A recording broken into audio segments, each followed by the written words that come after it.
Office போய் business கத்துக்க மாட்டோமா? எங்களுக்கும் தானே லீவு. பாட்டி வெயிட் பண்ணுங்க, நானும் கிளம்பி வரேன். என்னையும் ஆபீஸ் கூட்டு போங்க. பாத்தியா பவி, நீ இன்னும் பிசினஸ்ல இறங்கவே இல்ல, அதுக்குள்ள காம்படிஷனுக்கு ஆள் வந்துருச்சு. வெட்டா நீங்கெல்லாம் ஸ்கூலுக்கு போகாம எல்லாரும் ஆபீஸ்க்கு போறோம்னு சொல்லுவீங்க போல இருக்க. அதெல்லாம் எனக்கு தெரியாது. என்னையும் கூட்டு போங்க பாட்டி. டேடி, நீ பயங்கரமான சுட்டி.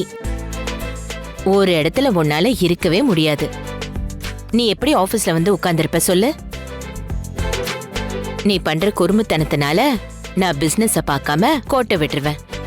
அதனால நீ இங்கேயே மத்த குட்டிஸோட விளையாடு, சரியா?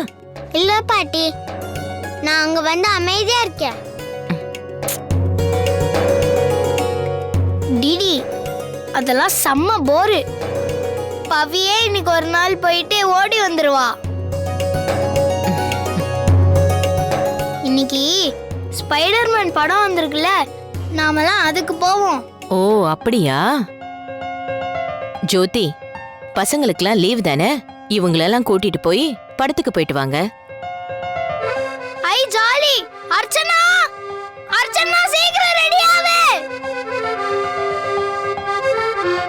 பவி, நம்ம கிளம்பலாமா? கிருஷ்ணா, அந்த பேங்க் வேலை தானம்மா, நானும் வேணும் போய் அதை முடிச்சுட்டு வந்துடுறோம். சரி. ஆமா, நீங்க போங்க அத்தை, நாங்க வந்துடுறோம். சரி, வா போலாம்.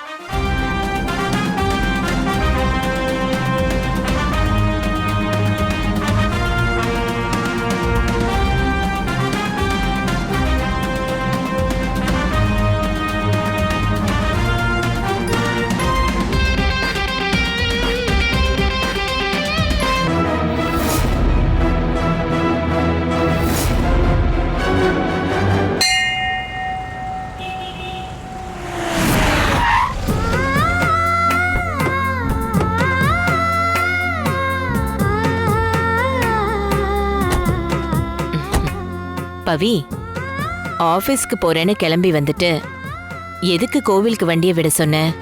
அதுவா பாட்டி, நான் ஃபர்ஸ்ட் டைம் பிசினஸ் கத்துக்க உங்க கூட ஆபீஸ்க்கு வரேன்ல, அதுக்கு சாமி கிட்ட வேண்டிக்கதான்.